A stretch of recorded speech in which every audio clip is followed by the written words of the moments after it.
In today's video, I'm going to show you how to merge windows and combine tabs in Google Chrome in just a few easy steps. This is a super useful trick if you have multiple Chrome windows open and you want to organize everything into one place, move a tab to a different window, or simply clean up your desktop and then work faster. It's quick, it's easy, and you do not need any extra software. If this video helps you out, make sure to hit that like button and subscribe for more simple tech tutorials. Let's get started. First, open the Chrome window that has the tab you want to move. Make sure the tab is already open and visible at the top of the browser. This is the tab you want to send into another Chrome window.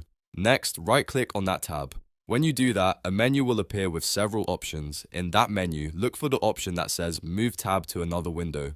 This is the feature that lets you transfer the tab from one Chrome window into another.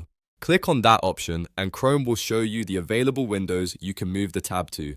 Now select the window where you want to send the tab and click on it. As soon as you do that, the tab will disappear from the current window and appear inside the window you selected. That's how you combine tabs across different Chrome windows without dragging everything around manually. If you want to repeat the process, just do the same thing with any other tab you want to move. Right-click the tab, choose Move Tab to another window, and then select the destination window. This is especially helpful when you're working on research, managing multiple projects, or just trying to keep your browser organized. It can save time and make your workflow much smoother. And that's it. You now know how to merge windows and combine tabs in Google Chrome. If this tutorial helped, please remember to like the video, subscribe to the channel, and turn on notifications so you never miss a new how-to guide. Thanks for watching, and I'll see you in the next one.